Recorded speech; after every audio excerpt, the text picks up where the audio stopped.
Sir, जिस घूंघट वाली औरत को हम ढूंढ रहे थे उस औरत को इस दुकान पे देखा गया। सर वो औरत उस दिन यहाँ खरीदारी करने आई थी। सुनिए, अब जी नहीं पहचाना? अरे चिराग। उसके बाद वो लड़का भी यहाँ से उस औरत के पीछे चला गया था।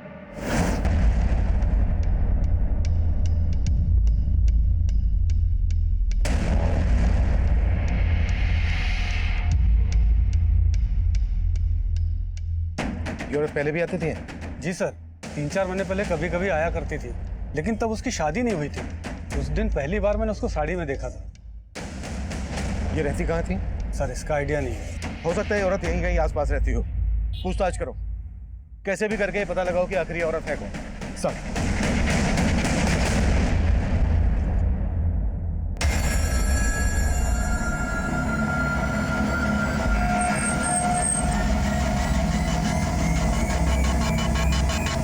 हम सोच ही नहीं पा रहे थे कि उस घूंघट वाली लड़की की चिराग के मर्डर में क्या भूमिका होगी, लेकिन उसी दौरान कुरुक्षेत्र पुलिस से हमें जतिन से जुड़ी एक अहम लीड मिली और आखिरकार हमने जतिन को धर ही लिया।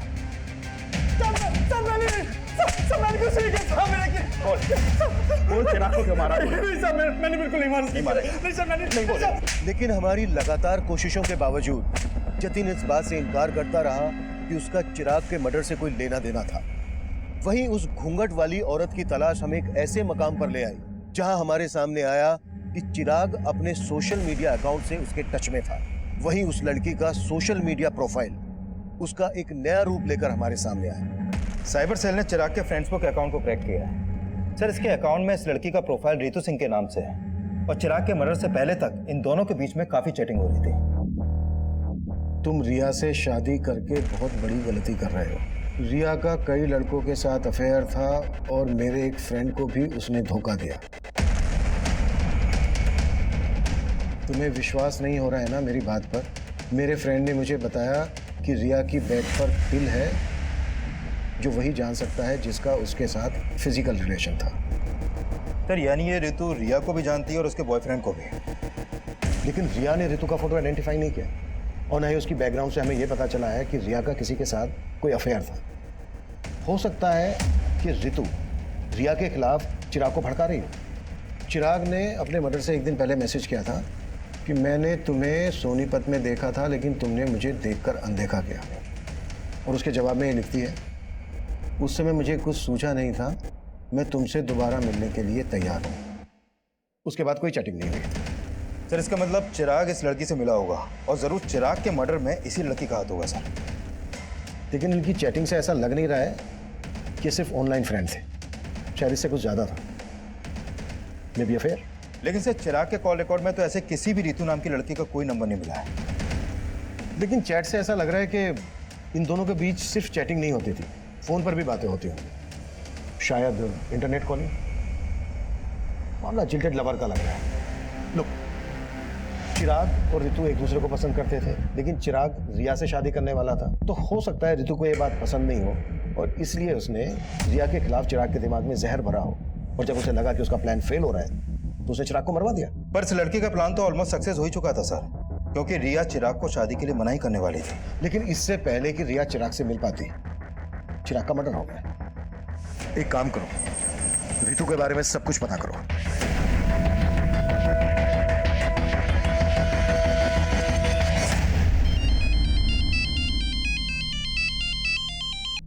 हाँ रविंदर। सर, उस लड़की के पेरेंट्स के घर का पता चला। उस लड़की का असली नाम छाया है। छाया? लेकिन उसका प्रोफाइल तो रितु के नाम से था। है कहाँ ये लड़की? उसके पेरेंट्स ने उससे ज्यादा बात तो नहीं की सर, लेकिन हाँ, पड़ोसियों से पता चला है कि छाया की शादी 3 महीने पहले ही हो गई थी और उसका ससुराल कुरुक्षेत्र में कहीं पर है। लेकिन उसके पेरेंट्स तुमसे बात क्यों नहीं कर रहे हैं? एक काम करो, उसके पेरेंट्स के कॉल रिकॉर्ड्स स्टडी करो, उसमें तुम्हें छाया उस रितु का भी नंबर मिलेगा और कुरुक्षेत्र के उसके ससुर। कुरुक्षेत्र चलने की तैयारी करो। सर।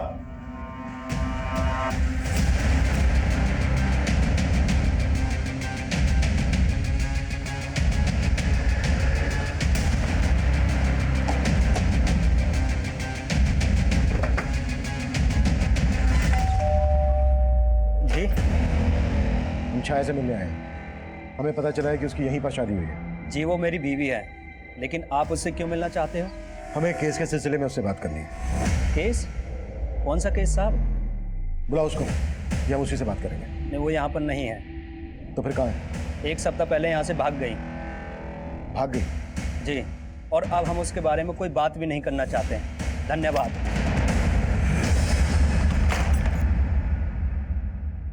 सर, छाया का फोन स्विच ऑफ है। तो छाया का पति बोल रहा है कि 1 हफ्ता पहले ही छाया यहाँ से भाग गई थी। सर मुझे लग रहा है ये जरूर उसे बचा रहा है। हो सकता है छाया के फादर राम सिंह को पता चल गया था कि हम छाया को ढूंढ रहे हैं। एक काम करो, छाया के फादर राम सिंह पे नजर रखो और ससुराल वालों पर भी। इनके बारे में सब कुछ पता करो। सर,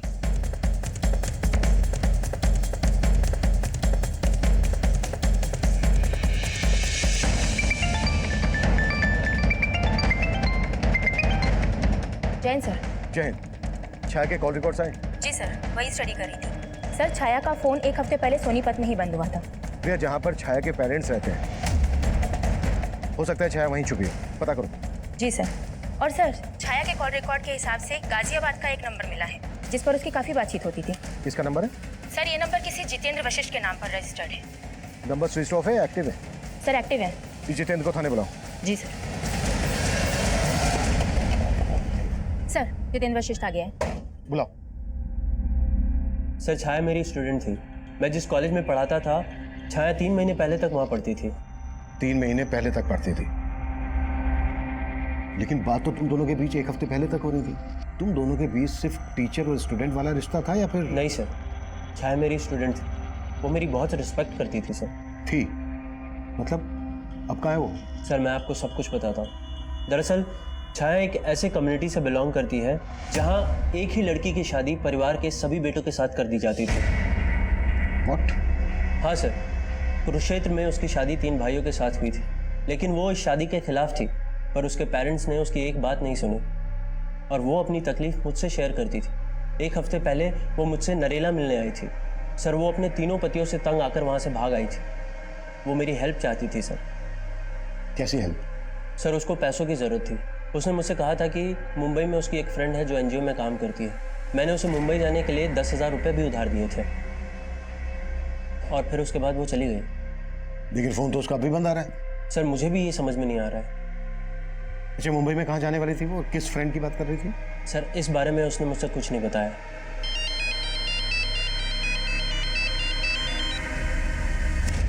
हाँ रविंदर। सर, सोनीपत पुलिस से एक चौंकाने वाली इंफॉर्मेशन मिली है। कुछ दिन पहले उन्हें सोनीपत में छाया की लाश मिली थी।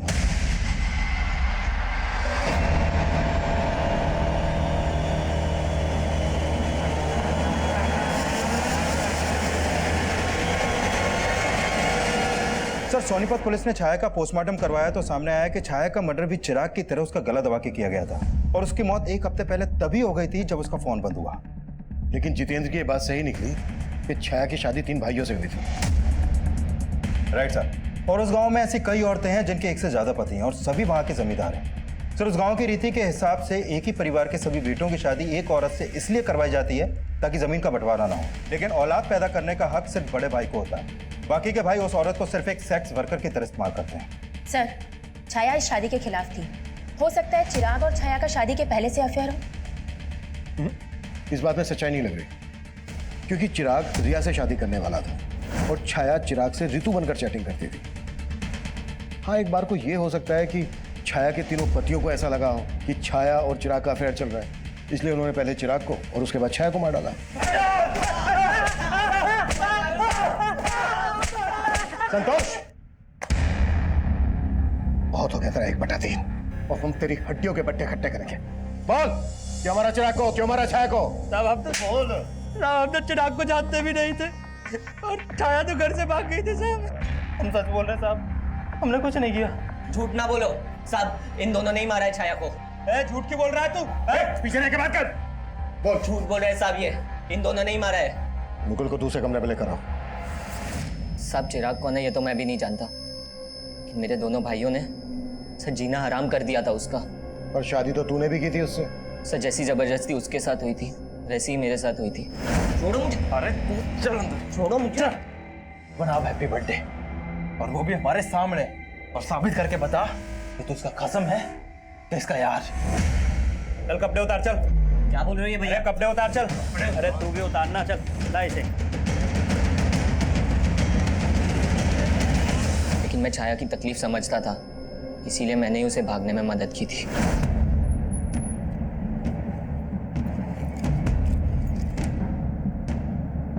साहब वो गाजियाबाद बोल के निकली थी, लेकिन मेरे दोनों भाई उसे बाद में ढूंढ रहे थे।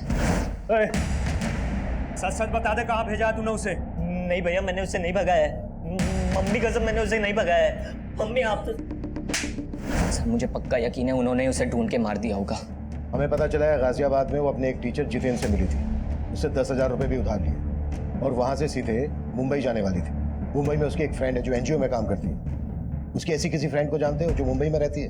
नहीं साहब, उसने तो बस मुझे इतना ही बताया था कि वो गाजियाबाद में अपने किसी दोस्त से मिलने जा रही है। इसके अलावा उसने मुझे कुछ नहीं बताया था साहब। सर, मैंने चिराग के कॉल रिकॉर्ड्स में एक नंबर आइडेंटिफाई किया है जिस पर उसकी काफ़ी बात होती थी। वो नंबर उसके दोस्त उमेश का है सर। सर मैं और चिराग एक ही स्कूल में पढ़ते थे, हम दोनों काफ़ी अच्छे दोस्त थे। तुम्हें क्या लगता है चिराग का मर्डर किसने किया होगा? उसको नापसंद करने वाले उसके घर वाले भी थे। मतलब किसकी बात कर रहे हैं? सर एक तो उसके चाचा, चिराग से उनकी बिल्कुल नहीं बनती थी और मैं अपने जीजा से भी तंग आ गया था। उमेश। हाँ भाई। मैं जीजा जी से ज्यादा ना अपनी बहन नीलम के लिए दुखी हूँ। क्यों? अरे जीजा जी किसी काम के नहीं है। नौकरी ढूंढना तो दूर की बात, हमारे घर में आके बैठ गए। मैं दीदी की वजह से चुप हूँ, नहीं तो। सर चिराग के जीजा की उनके घर पर भी नजर थी और एक बार तो उन्होंने चिराग की माँ के गहने तक गायब किया। चिराग के जीजा ने चोरी भी की थी? हाँ सर, और कहानी ये बताई कि गहने किसी ने लूट लिया। मैं सुनार के पास से जब आया तो यहाँ पर आया, ये यहाँ पर ये एक आदमी मिला, इसने मुझे चूल्हा दिखाया, मैंने यहाँ से गहने लिए और वहाँ कहीं भाग गया वो। लेकिन चिराग ने कंप्लेंट करने से मना कर दिया था क्योंकि उसे पता था कि अगर वह कंप्लेंट करेगा तो चिराग का जीजा ही झूठा साबित होगा और घर की बदनामी होगी। चिराग को अपने चाचा के साथ क्या प्रॉब्लम थी? सर आप जैसा सोच रहे हैं सब बिल्कुल नहीं। माना कि चिराग मुझे पसंद नहीं करता, लेकिन सुजाता भाभी में चिराग की जान बसती है, तो मैं उसे कैसे मरवा सकता हूँ? चिराग में सुजाता की जान बसती थी और तेरी जान सुजाता में बसती है, इसलिए सुजाता की जिंदगी में जगह बनाने के लिए तूने चिराग को मरवा दिया। क्या सर, जब चिराग का मर्डर हुआ मैं तो शहर में था ही नहीं सर, मैं तो शहर के बाहर था सर। तेरे सारे कांड पता कर लिए हमने, कभी चिट फंड का तो कभी नकली पेपर्स बनवाकर प्रॉपर्टी का धंधा, बहुत लोगों को चूना लगाया तूने। और वो तू घर बिकवा कर भी नीलम का हिस्सा लेना चाहता था और तेरे रास्ते का रोड़ा था चिराग। सर आप मेरे और भाभी के रिश्ते को लेकर गलत सोच रहे हैं। दरअसल उमाशंकर भाई साहब कई साल पहले गुजर गए, तो भाभी का ख्याल मेरे अलावा कौन रखता? फिर तेरे बीवी बच्चों ने तुझे क्यों छोड़ा? सब पता कर लिया हमने, उन्हें भी यही लगता है कि तेरा और तेरी सुजाता भाभी का चक्कर चल रहा है। गलत फहमी है सर उनको, जैसे चिराग को थी, और चिराग ने इन सब बातों को तूल दिया सर। और रमाशंकर बाहर निकल। क्या बदतमीजी कर रहा है? इधर आके बात कर। अंदर तो मेरे पाँव के जूते भी नहीं जाएंगे। लास्ट वार्निंग दे रहा हूँ, अगर मेरी माँ से मिला ना तो अच्छा नहीं होगा रमाशंकर। सर इस चिराग की वजह से मेरी फैमिली मुझे शक की निगाह से देखने लगी थी। हो सकता है इसी बात का बदला लिया हो तूने चिराग से। सर मैं मानता हूँ कि मैं बहुत घटिया आदमी हूँ, लालची आदमी हूँ, लेकिन ये चिराग के मर्डर में मेरा कोई रिलेशन नहीं है सर। मेरे और सुजाता भाभी के बीच में तेवर भाभी से पहले दोस्ती का रिश्ता है। मतलब? सर बड़ी भाभी सुनीता की मौत के बाद। अब ये सुनीता भाभी कौन है? सर मेरे भैया की पहली पत्नी। सर उनकी मौत के बाद भैया ने सुनीता भाभी की छोटी बहन सुजाता से शादी कर ली ताकि उनके बच्चों को माँ का प्यार मिल सके। मतलब नीलम और चिराग तुम्हारी सुजाता भाभी के बच्चे नहीं है? नहीं सर, वो बड़ी भाभी के बच्चे हैं, लेकिन सुजाता ने मेघा और वर्षा से ज्यादा उन दोनों का ख्याल रखा। सर सुजाता जब शादी होकर यहाँ आई थी तो उसकी उम्र बहुत कम थी, तो भैया ने मुझे जिम्मेदारी दी कि मैं एक दोस्त की तरह उनका ख्याल रखूं। सर जो रिश्ता भैया ने बनवाया था ना, उस पर चिराग ने दिल खोल के कीचड़ उछाला है सर। आप हमारे परिवार का इतिहास निकलवा के सिर्फ हमारे जख्मों पे नमक छिड़क रहे हैं। सुजाता जी, हम सिर्फ अपनी ड्यूटी कर रहे हैं। तो सही जगह कीजिए ना ड्यूटी। मेरे बेटे के मर्डर में किसी घर वाले का नहीं बल्कि बाहर वाले का हाथ है। प्लीज प्लीज हमें तंग करना बंद कर दीजिए। सर, छाया के कॉल रिकॉर्ड में मुंबई का एक भी नंबर नहीं मिला है और ऐसा कोई लीड भी नहीं मिला है जिससे पता चले कि उसका कोई रिश्तेदार मुंबई में होगा। मतलब जितेंद्र ने झूठ बोला था हमसे? कुंडली निकालो उसकी। सर,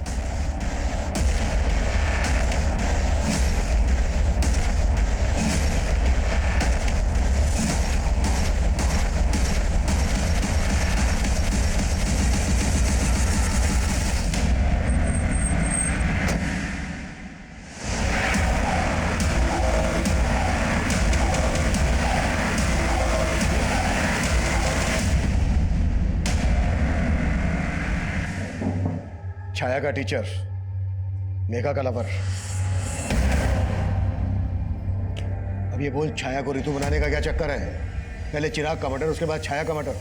ये कहानी क्यों और कैसे रची? लेकिन जब मेरी फादर की डेथ हुई तो मेघा मुझे सांत्वना देने आई। उसके बाद से सर हमारा फिर से मिलना चालू हो गया सर। और मेघा ने बताया कि इसके फादर के डेथ के बाद से नौकरी कंपैशन के आधार पर नौकरी किसी एक बच्चे को मिल सकती थी और चिराग अच्छा खासा पढ़ा लिखा था, वो चाहे तो कोई दूसरी नौकरी कर सकता था, लेकिन नहीं, माँ ने ये नौकरी उसके नाम कर दी। मुझे लगा अगर मैं चिराग को मार दूंगी तो ये नौकरी मेरे नाम हो जाएगी। मुझे मालूम था छाया जितेंद्र की स्टूडेंट थी, इसलिए जितेंद्र की मदद से हमने छाया की फोटो यूज की और रितु नाम की एक फेक प्रोफाइल बनाई और चिराग को फ्रेंड रिक्वेस्ट भेजी और उसने वो रिक्वेस्ट एक्सेप्ट भी कर ली। धीरे धीरे हमारी नॉर्मल बातें होने लगी। फिर एक दिन चैटिंग के थ्रू चिराग ने मुझे कहा कि उसे रिया से शादी करनी है। बस इसी मौके का फायदा उठाकर मैंने चिराग को कहा रिया की फोटो भेजने के लिए और फिर मैंने उसे लिखना शुरू किया कि मैं रिया को जानती हूँ और फिर धीरे धीरे चिराग के मन में रिया के खिलाफ शक पैदा करवाया। और चिराग तुम्हारे उन मैसेजेस पर बिना सोचे समझे भरोसा करने लगा था? नहीं, मैं रितु बनकर कभी कभी किसी ऐप के जरिए उसे वॉइस कॉल करती थी।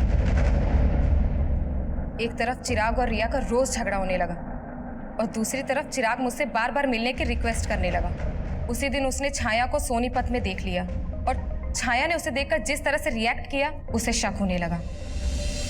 इसीलिए मैंने रितु बनकर उसे कॉल किया और उसे मिलने के लिए बुलाया। और तुम्हें पता था चिराग और रिया एमसीडी गार्डन में मिलते थे, इसलिए तुमने उसको वहीं पर मिलने के लिए बुलाया।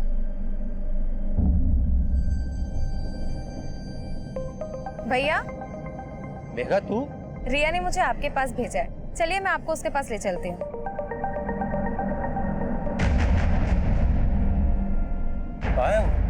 भैया बस आती होगी। मुझे पता था आप लोग किसी न किसी तरह छाया तक पहुंच जाएंगे और इसलिए छाया को मैंने कहा कि तुम अपने पति को छोड़कर भाग जाओ और उससे मैंने कहा कि मैं एक एनजीओ के बारे में जानता हूँ। और वो जब मिलने आई तो हमने। और ये तुमने सिर्फ नौकरी पाने के लिए किया? नहीं, ये बंटवारे के प्यार से थक गई थी, मैं तंग आ गई थी। हर वक्त नीलम चिराग। सुजाता जी, चिराग और नीलम की सौतेली माँ थी, तुम्हारी तो अपनी माँ है, सगी। लेकिन क्या फायदा, वो तो उन दोनों से प्यार करती थी ना। पापा की मौत के बाद उनके पेंशन और पीएफ के 50 लाख रुपए मिले थे, लेकिन वो नीलम और उसके निकम्मे पति के घर बसाने में लगाना चाहती थी। लेकिन चिराग तो तुम दोनों बहनों से प्यार करता था। क्या करती मैं ऐसे प्यार का? माँ का सारा प्यार, प्रॉपर्टी, पापा के पैसे सब रख लेता वो। अगर तुम्हें लग रहा था कि तुम्हें तुम्हारा हिस्सा नहीं मिल रहा था, तुम्हारा हक मारा जा रहा था, तो कोर्ट का दरवाजा खटखटा सकती थी। ये सब करके मिल गया तुम्हें तुम्हारा हिस्सा, तुम्हारा हक। चिराग ने मेघा को कभी अपनी सौतेली बहन नहीं समझा, लेकिन वो इस दस्तक को नहीं भाप पाया कि जिस बहन की रक्षा के लिए वो किसी भी हद तक जा सकता है, वो बहन खुद उसकी भक्षक बन जाएगी। सुजाता की ये कोशिश कि वो चिराग और नीलम की अच्छी मां साबित होगी, उसे उसके ही बच्चों से दूर कर दिया। चिराग के लिए नफरत मेघा में एकाएक नहीं पनपी होगी, बल्कि सालों से पनप रही हो। तो क्या सुजाता ने मेघा के अंदर उबलते गुस्से को कभी नहीं भापा?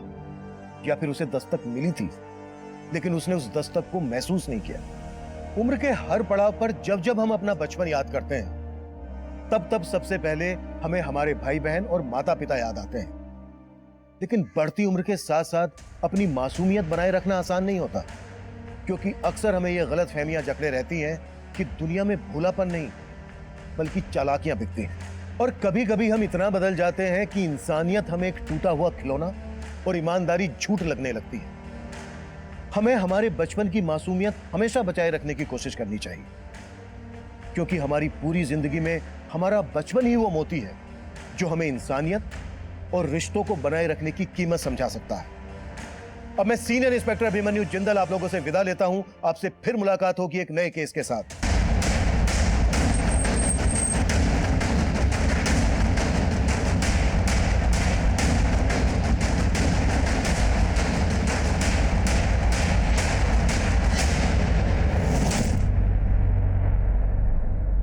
नमस्कार, मैं senior inspector Abhimanyu Jindal, crime petrol Dastak में आप सभी का स्वागत करता हूं। आज हमारे हिंदुस्तान में प्रोग्रेस की रफ्तार तेजी से बढ़ रही है, लेकिन जुर्म भी थमने का नाम नहीं ले रहा। यह बढ़ता हुआ क्राइम ग्राफ पुलिस फोर्स के लिए प्रोफेशनल चैलेंज तो है ही, साथ ही जाती तौर पर जब पुलिसमैन रोजाना कत्ल और कातिल की इतनी बेरहमी देखता है तो उस पर भी इसका जरूर असर पड़ता है। एक तरफ हम तरक्की की ओर बढ़ रहे हैं, भाग रहे हैं, दूसरी तरफ जुर्म भी हमारे साथ बढ़ रहा है। ये बढ़ता हुआ जुर्म और घटती हुई इंसानियत कहीं समाज के लिए कोई दस्तक तो नहीं?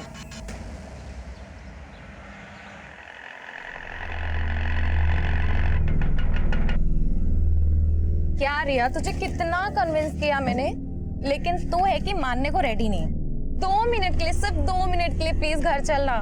मेघा, फिर कभी आती हूँ ना, प्लीज। अरे मेघा, रिया और चिराग भैया का झगड़ा चल रहा है, इसलिए तो नहीं आ रही है। ऐसा कुछ भी नहीं है। कितना खाती है तू? फिर भी मेरा फिगर मेंटेन है, खुद को देखो। चिप्स खाकर और भी नमकीन होती जा रही हो। वर्षा और मेघा रायवाची बहनें, अरे काम कर देना, हम लोग भी अपना नाम बदलकर बादल और मेघ रख लेते हैं, तो चारों मिलकर बिजलियां कड़काएंगे। भाई मजा आ जाएगा। हाय हाय।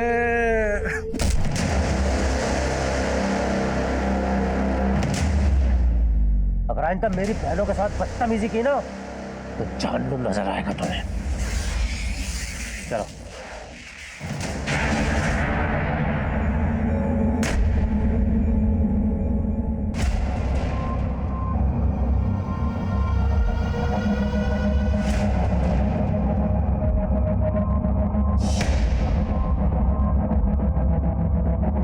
ये यहाँ क्यों आया? चिराग, तमीज से पेश आओ।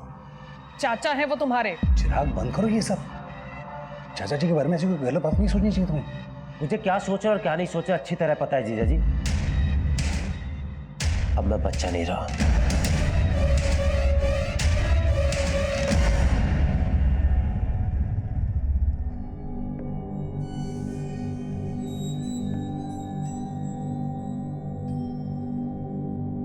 भाई साहब, मेरा मानना है प्रीत रीत से बड़ी होती है। हमारे देवी देवताओं ने हमेशा प्रीत का मान रखा। जी एकदम एकदम 16 आने सच बात बोली आपने। तो इसी बात पर कर देते हैं प्रीत और रीत का संगम। ये लीजिए, आ गई आपकी बहू। दो बेटा, दो दो।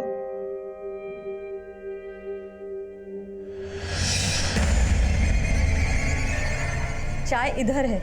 चाय, थैंक यू। माँ, माँ, मुझे ये शादी नहीं करनी है। जो लड़का शादी से पहले मुझे बाज की तरह से घूर घूर के देख रहा था, वो शादी के बाद पता नहीं क्या करेगा मेरे साथ। ना बाज अपनी बाजीगिरी से बाज आएगा और ना तेरे पापा अपने फैसले से बदलने वाले हैं, समझी? पर ये फैसला मेरी जिंदगी, मेरे सपने, सब कुछ तबाह कर देगा, और ऐसा मैं होने नहीं दूंगी। क्या हो रहा है यहाँ पे? क्या होता मचा रखा है? कुछ नहीं पापा, बस कब गिर गया था। कब गिर गया था? जब कब नहीं फूटा है? लगता है तेरा दिमाग खराब हो गया है। Very funny. ऐसे जोक्स तुम कहाँ से ढूंढ के लाते हो? पर अब जोक नहीं, मैं एक सीरियस बात करना चाहता हूँ तुमसे। कैसी बात? क्या तुम्हारा सच में कोई पास्ट नहीं है? तुमने मुझसे कुछ छुपाया है? जो बातें मुझे तुम्हें बतानी चाहिए थी मैं पहले ही बता चुकी हूँ। सच में मेरा कोई पास नहीं था। एनीवे, मैं तुम्हारे लिए एक गिफ्ट लेके आया। इसमें क्या है? ये ड्रेस पहन ले मेरी खातिर।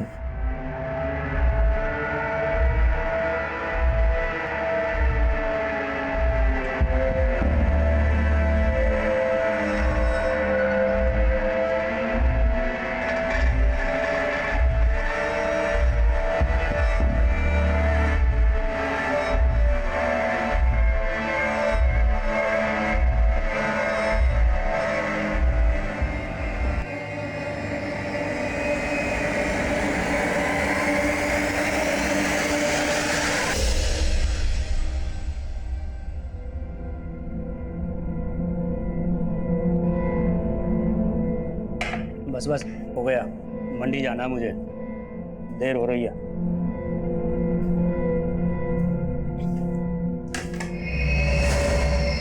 भाभी, आप यहाँ खुश नहीं हो ना?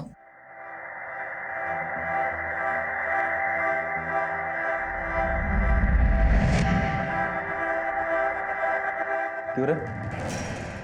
उसका हमदर्द बनने की कोशिश कर रहे हैं। तेरे इरादे ठीक नहीं लग रहे मुझे। बताऊं क्या राजीव भैया को? तो बता दो ना, मुझे फर्क नहीं पड़ता है।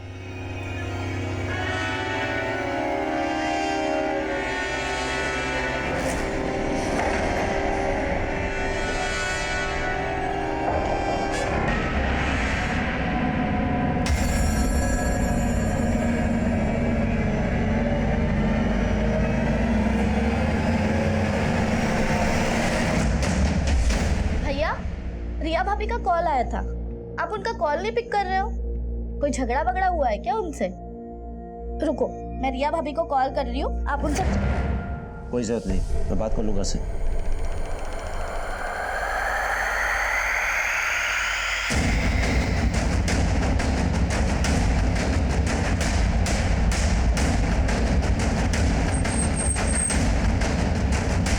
सर, एक लड़के की बॉडी है।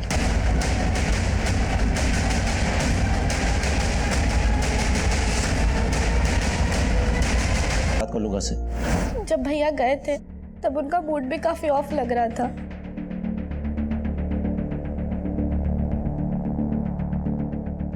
आप लोगों को किसी पर शक है जो चिराग का मर्डर कर दे? सर जरूर ये जतिन और उसके दोस्तों ने किया है। सर कुछ दिन पहले मुझे और वर्षा को भी उनने बहुत परेशान किया था। इतना कुछ हो गया, आप लोगों ने पुलिस कंप्लेन क्यों नहीं की? चिराग भैया को लगा कि वो दोबारा ऐसी हरकत नहीं करेंगे।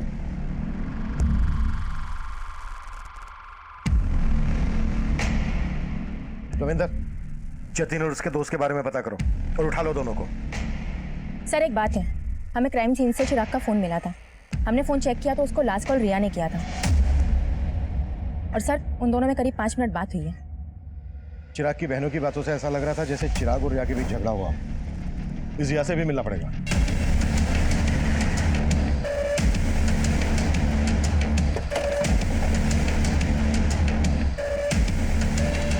सर चिराग मुझसे नाराज था, इसलिए वो मेरा फोन पिक नहीं कर रहा था। नाराजगी की वजह क्या थी? एक्चुअली मेरे पेरेंट्स का कहना था कि शादी के पहले हमें ज्यादा नहीं मिलना चाहिए और वो मुझसे मिलना चाहता था। मैंने उसे मना कर दिया तो उसे ये बात बुरी लग गई। चिराग की फोन पर आखिरी बार बात तुमसे हुई थी, क्या बातें हुई थी तुम दोनों के बीच?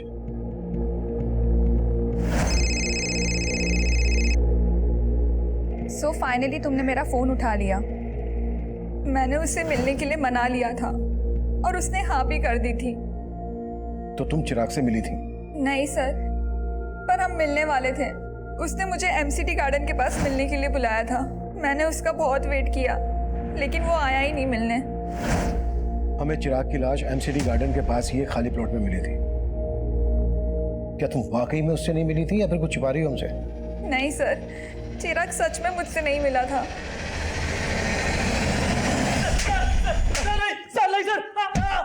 सर नहीं, सर मुझे कुछ नहीं मालूम सर मैंने कुछ नहीं किया सर। तूने नहीं किया तो जतिन ने किया होगा। जतिन कहाँ है? सर जतिन 2 दिन पहले सर कुरुक्षेत्र गया था सर, और सर चिराग का मर्डर तो सर कल हुआ था। सर जतिन ने भी चिराग को नहीं मारा सर। अगर जतिन ने चिराग को नहीं मारा है तो वो अपना फोन बंद करके क्यों बैठा है? और कुरुक्षेत्र में कहाँ है वो? सर मुझे नहीं मालूम सर, मैं सर बोल रहा हूँ सर। नहीं मानेगा नहीं।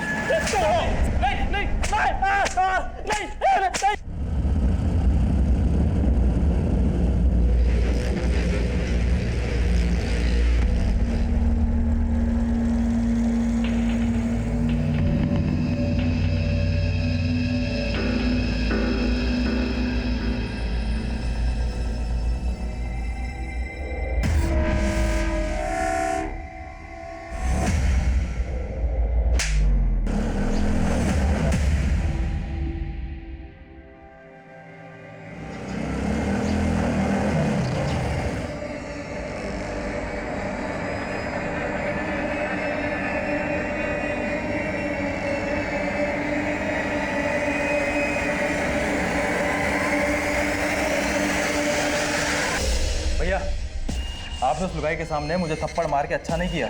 मैं चप्पल बाहर खोल के घुसा था। अरे चप्पल गई बाहर में, हमने तय किया था ना वो सिर्फ मेरी है। सर, जतिन का फोन चिराग के मर्डर से एक रात पहले से हरियाणा के कुरुक्षेत्र में ही एक्टिव था और अपने दोस्तों की गिरफ्तारी के बाद उसने अपना फोन कुरुक्षेत्र में ही बंद किया था। माना चिराग के मर्डर वाले दिन उसका फोन कुरुक्षेत्र में एक्टिव था, पर यह भी तो हो सकता है कि जतिन तब गाजियाबाद में हो और ये सब एलिबाई खड़ी करने की एक चाल हो। जतिन के लिए लुकआउट नोटिस जारी करो, वो गाजियाबाद में छुपा हो सकता है या फिर कहीं और भी।